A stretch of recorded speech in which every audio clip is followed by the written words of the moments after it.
E aí eu queria convidar vocês a abrirem as suas Bíblias no livro de Marcos, no capítulo 5, versículo 20, e aí depois que vocês abrirem, que a gente lê, eu desafio vocês a deixarem as Bíblias abertas, porque a gente vai usar elas.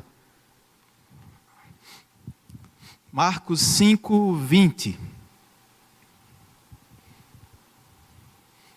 Então aquele homem se foi e começou a anunciar em Decápolis o quanto Jesus tinha feito por ele, e todos ficaram admirados.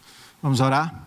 E aí eu queria fazer algo que eu nunca faço, mas eu queria que a gente fizesse hoje. Eu queria que você colocasse a mão no seu coração e a gente orasse pedindo aquilo que eu vou orar para vocês. Pai, nesse momento nós queremos que o Senhor fale aos nossos corações de modo especial. Que o Senhor fale a minha vida, que o Senhor fale para o meu interior, que o Senhor coloque de modo claro aquilo que o Senhor quer para a minha vida. Fala, Senhor. Essa é a minha oração sincera diante de Ti. Amém. Se a gente começasse a nossa história ou a nossa reflexão a partir desse texto que nós lemos, de Marcos 5, 21, provavelmente o tema da reflexão seria um envio missionário. Provavelmente a gente estará falando aqui de um missionário que está sendo enviado para Decápolis. Se a gente ler o texto a partir daqui para frente, a gente vai entender isso. É um envio de um missionário para Decápolis. Decápolis era um conjunto de cidades, uma confederação de 10 cidades gregas localizada no norte da Palestina, e incluía nela a própria Damasco. Então, se a gente entende que esse é o ponto inicial da nossa mensagem, provavelmente isso seria um culto de envio missionário. E aqui está falando de um envio e de uma resposta para o envio desse homem. Esse homem é enviado, e aí o texto diz que há uma recepção muito boa a partir daquele homem que é enviado. O texto finaliza dizendo que todos ficaram admirados. Na Bíblia King James diz que ficaram todos maravilhados com a mensagem que aquele homem compartilhava com as pessoas. Mas esse não é o fim, não é o início da história. Na verdade, a gente está no fim da nossa história. E aí, o tema do nosso encontro de hoje, ou da mensagem de hoje, seria finais surpreendentes. Porque esse é o final de uma história que nós vamos conhecer hoje. E é impressionante como o nosso Deus é especialista em finais surpreendentes. Por toda a Bíblia nós vamos ver história de pessoas que começaram mal, mas quando tiveram um encontro com Deus, Ele mudou toda a história dessa pessoa. E a gente tem diversos exemplos. No próprio grupo de discípulos nós temos Mateus, um coletor de impostos, Simão, um que era zelote, a gente tem Maria Madalena, que foi possuída por 7 demônios, E essa mulher, com essa história conturbada, teve um encontro com Jesus, e Jesus mudou a história dela a tal ponto que na igreja primitiva ela era uma das grandes líderes daquele movimento. Então a Bíblia está cheia de pessoas que tiveram um encontro com Jesus, e esse encontro fez com que eles tivessem o final transformado, porque coloquem isso na cabeça de vocês, o fim das coisas é melhor do que o início das coisas, está lá em Eclesiastes 7:8, eu ouvia essa expressão e achava que era um termo popular, depois descobri que estava lá no livro de Eclesiastes, no capítulo 7, versículo 8, melhor que o início é o fim das coisas. Não é como a gente começa que importa, é como a gente termina. Isso é o que faz a grande diferença. Mas aí vamos voltar à nossa história para que vocês entendam realmente o que foi que aconteceu, que esse homem foi enviado para Decápolis como missionário, e que o testemunho dele era tão impactante que as pessoas ficaram maravilhadas com aquilo que estava acontecendo. E aí quando a gente voltar um pouquinho, vocês vão entender, Só que a gente vai voltar um pouquinho no tempo, um pouco mais, não só o primeiro encontro. No capítulo 4 eu vou voltar e vou estar explicando para vocês. Jesus está pregando, começou o dia, ele está pregando, são 24 horas. Eu acho que essa daqui talvez seja a das 24 horas mais intensas do ministério de Jesus. Porque quando a gente volta um dia, o começo de dia, ele está pregando sobre o reino de Deus, explicando, e tem parábolas espetaculares. No começo do capítulo 4, ele está falando sobre isso, mas em determinado momento o dia começa a escurecer, e ele chama os discípulos para pegarem um barco. E aí eles tomam um barco e vão de uma direção para o outro. Eles estão saindo de Cafarnaum e estão indo para Gadara. E pegam um barco. Jesus pregou todo dia, muitas pessoas ouviram, e ele está cansado. E ele, enquanto navega, um percurso de mais ou menos de 10 quilômetros, enquanto há essa navegação, Jesus deita e dorme no barco. Enquanto ele está dormindo, uma grande tempestade se levanta. Uma grande tempestade. E os discípulos ficam apavorados, e a gente precisa lembrar que esses discípulos eram pescadores. Então, se eles estavam apavorados, eles tinham razão para estarem preocupados. Em determinados momentos, eles estão desesperados e acordam, porque eles não entendem, em meio a toda essa tempestade, Jesus está dormindo. E aí eles acordam: mestre, o senhor não vê que nós estamos para morrer? O senhor não percebe, enquanto o senhor dorme, nós estamos correndo o perigo de morrer. Jesus se levanta, olha para ele sem entender por que tanta preocupação, simplesmente levanta a mão e diz: mar, aquieta-te, vento, cessa. E aí tudo vira calmaria. Uma grande tempestade, Jesus está presente e tudo muda. E interessante que quando a gente olha esse texto, tem alguns detalhes que a gente precisa prestar atenção. O texto diz que quando o barco seguiu, outros barcos também seguiam o barco dos discípulos. Então, esse momento de tempestade é um momento em que outros barcos também passam por tormentas. E aí vem uma primeira lição de modo bem claro. A gente vai chegar na frente e depois vocês vão me entender. As tempestades da vida, elas são reais para todos nós. Um diagnóstico que nós não queríamos receber, uma demissão, uma doença, as coisas acontecem para todos. A possibilidade das tempestades, das tormentas das nossas vidas, elas são reais. E a gente entende nesse texto que às vezes as tempestades que nós passamos, as pessoas que estão próximas a nós, também passam por essas tempestades.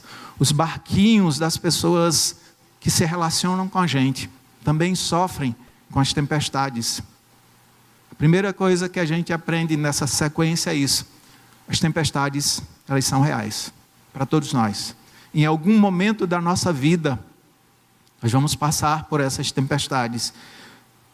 O texto anda, Jesus levanta e tudo muda.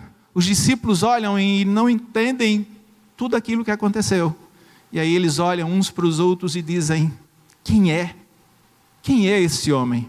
Que até o mar e as ondas e o vento lhe obedecem. E eles estão atônitos com aquilo que têm visto. Eles andam e eles desembarcam. E aí o nosso personagem aparece. Depois de uma noite extremamente tumultuada, eles ancoram um barco, e a primeira pessoa que chega é um endemoniado gadareno. Mas esse endemoniado, ele não é um endemoniadozinho qualquer não.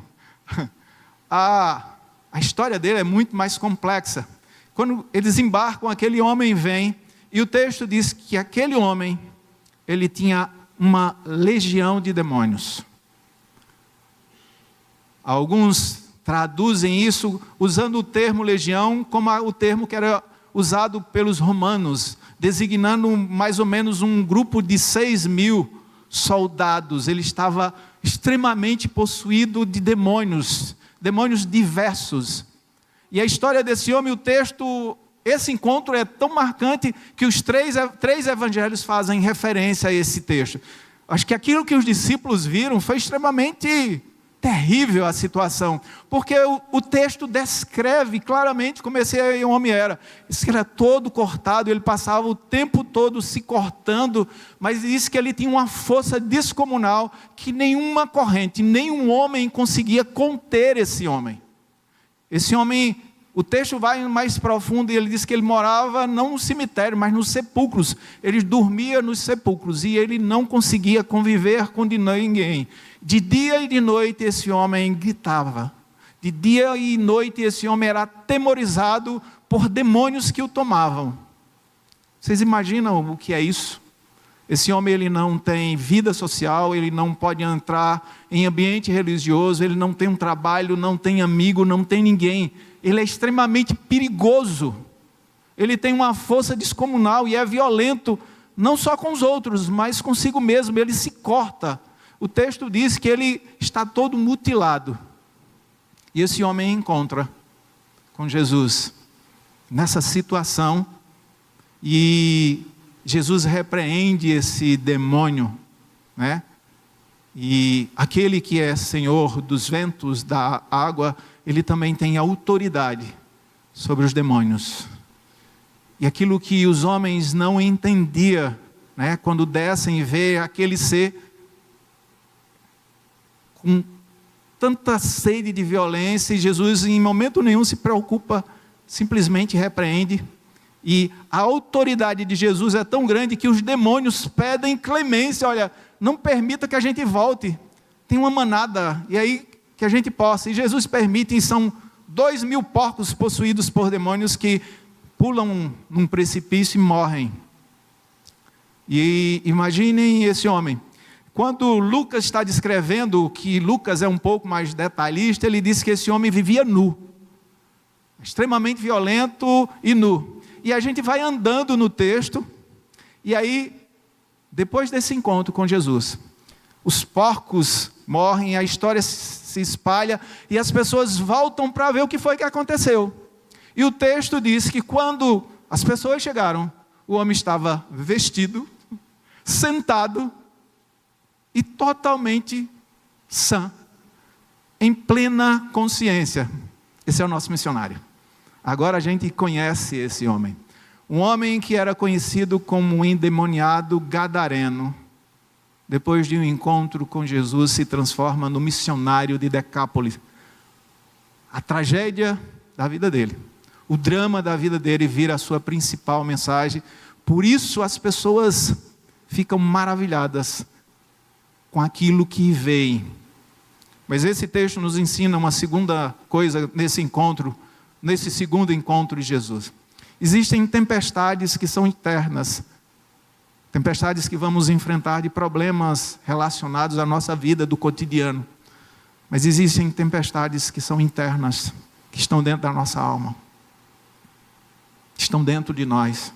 São coisas que a gente não consegue controlar dentro da nossa cabeça. Depressão, ansiedade, pensamentos suicidas. Isso vai crescendo numa proporção que nos toma e tira toda a nossa razão.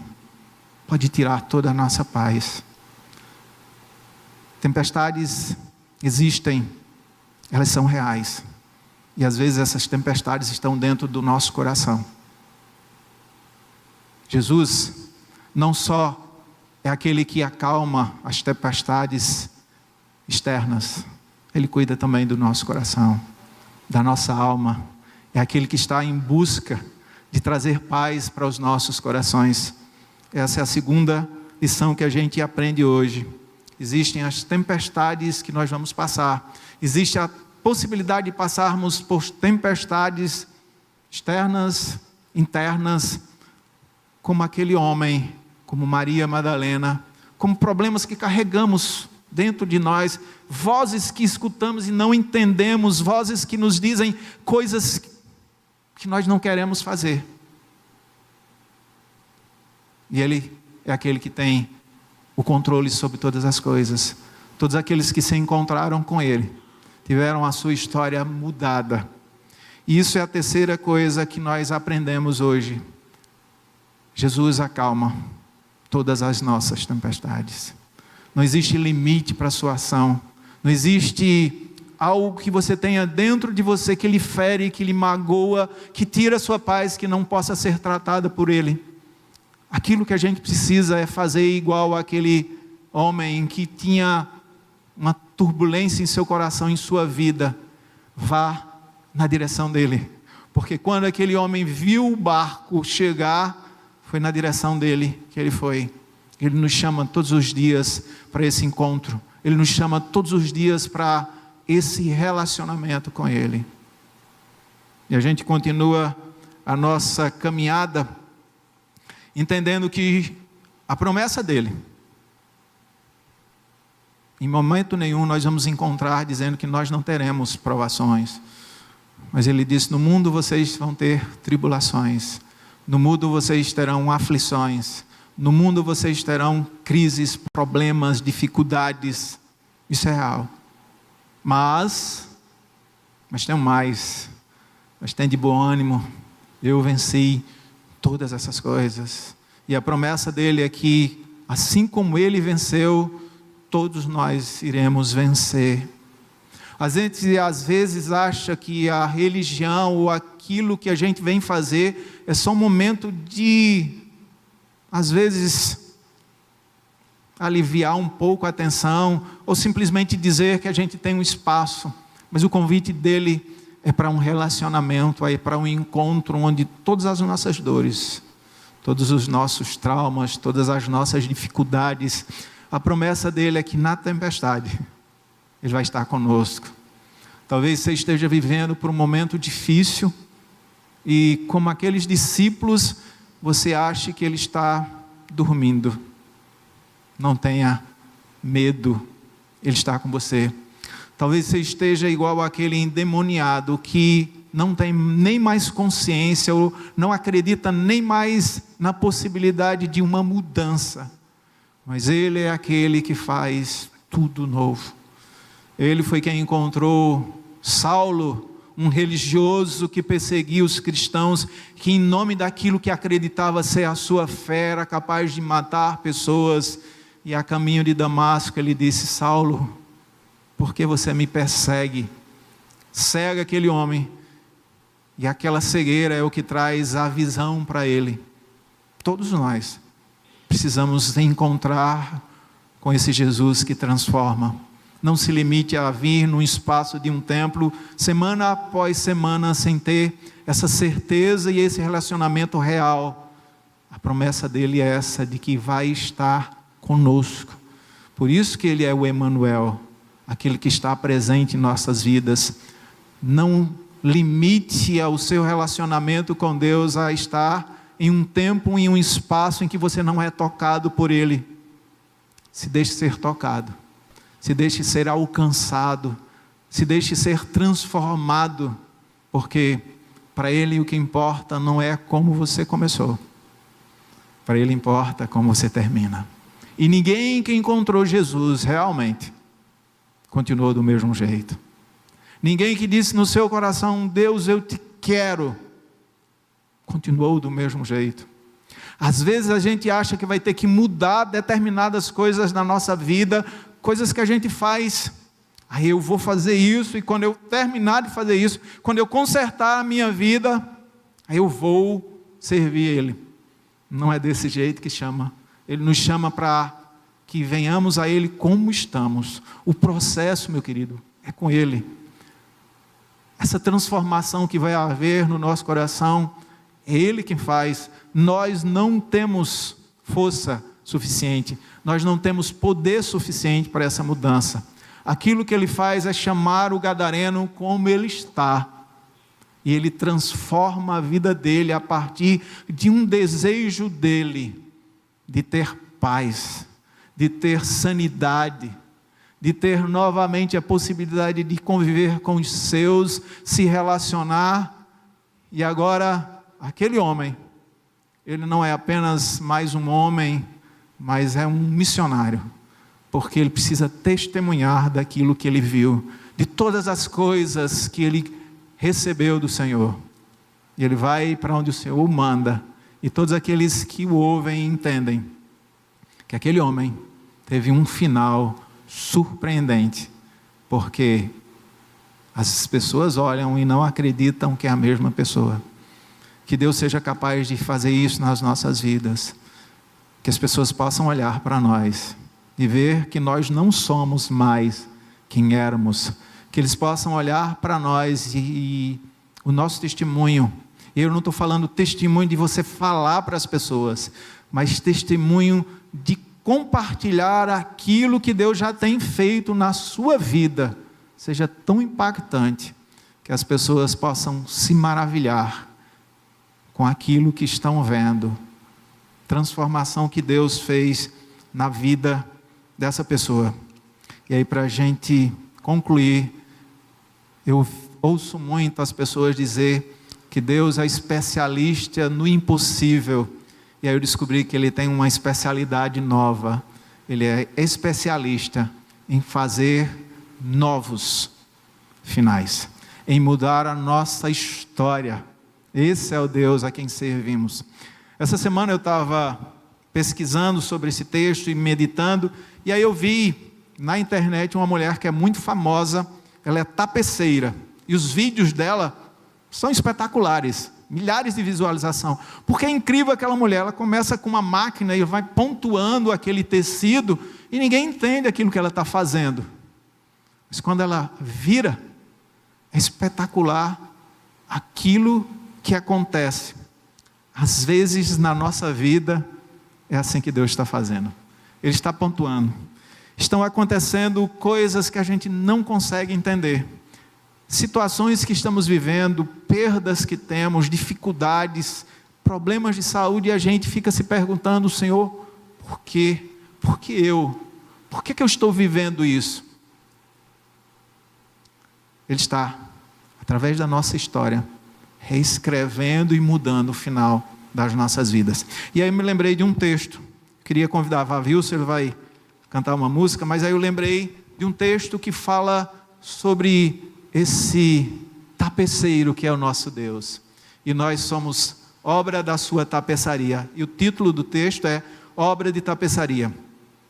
A minha fraqueza e incapacidade servem constantemente como lembrete de que sem Cristo Jesus eu nada sou. O meu espinho na carne é como um ressoar de Deus para que eu seja humilde.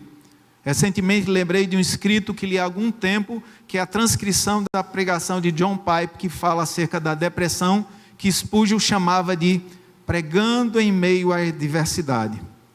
Até hoje carrego no peito ensinamentos preciosos desse escrito que me marcou profundamente. E ele cita: tenho medo de que toda a graça que eu tenho a partir dos meus momentos confortáveis, fáceis e horas felizes, quase sempre possam caber em um centavo.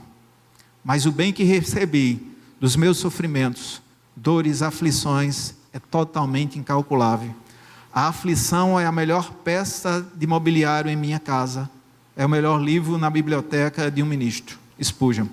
Quando leio isso e olho para o espinho na minha carne, percebo que não sou menos amado por isso. Ora, por um acaso eu achei que o Supremo Deus não levaria minhas palavras a sério quando orei: me ajuda a crescer, Senhor, pois esse tem sido o seu principal instrumento. Toda vez que estou em lágrimas, soluçando, e a dor é tão grande que chega a ser física, lembro das palavras de Spurgeon.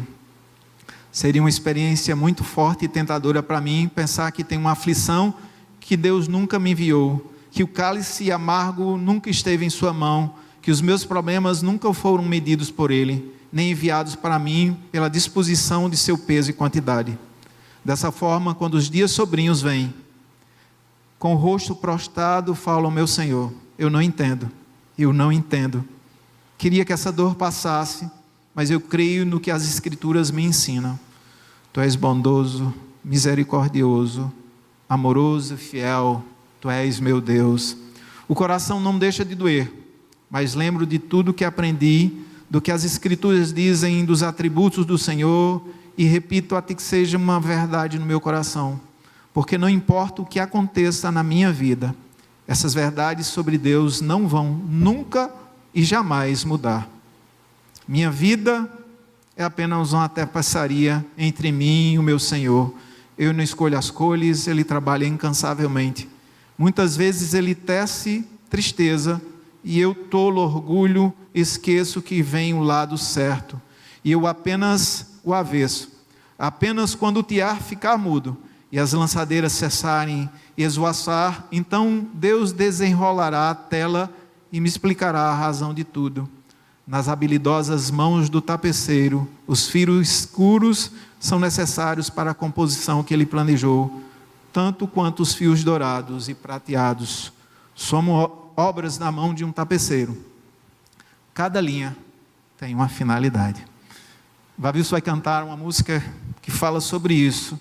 E aí eu queria convidar você a curvar a sua cabeça e se permitir ser cuidado por Deus.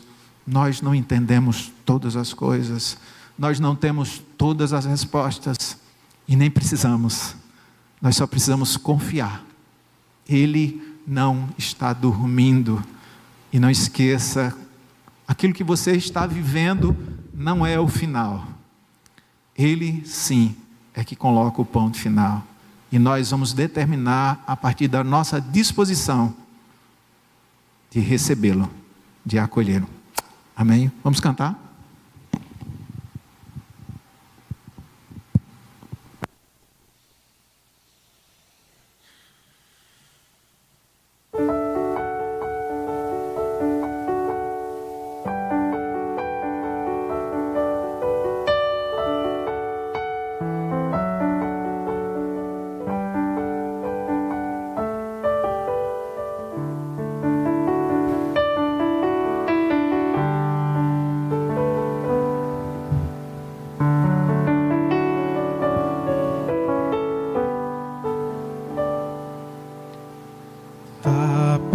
Tapeceiro, grande artista, vai fazendo o seu trabalho,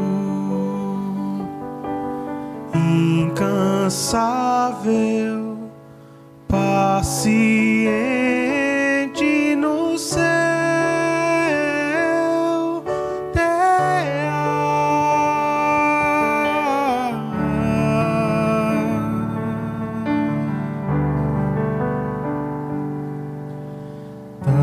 Tapeceiro, não se engana, sabe o fim desde o começo. Trança voltas, mil desvios sem perder o fio.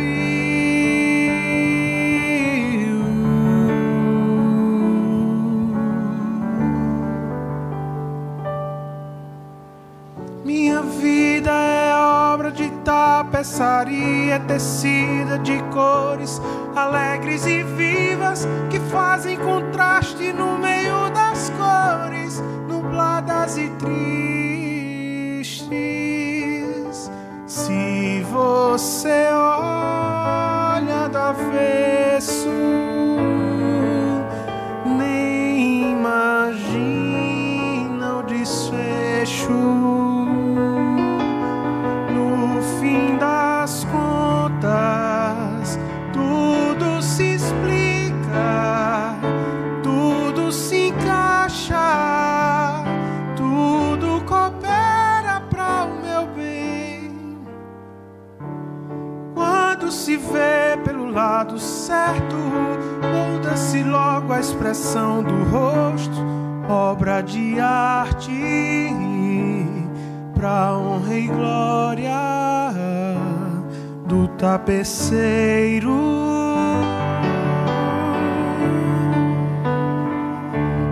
Do tapeceiro. Minha vida é obra de tapeçaria, tecida de cores alegres e vivas, que fazem contraste no meio das cores nubladas e tristes.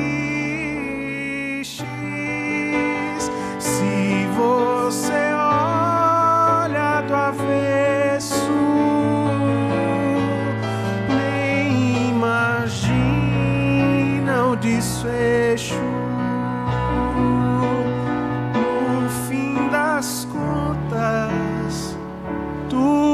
se explica, tudo se encaixa, tudo coopera para o meu bem.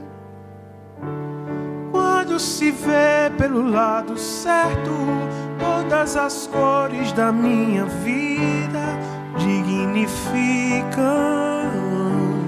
a Jesus Cristo, o tapeceiro.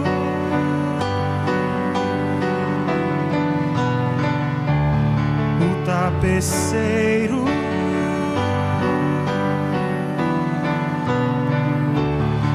tapeceiro.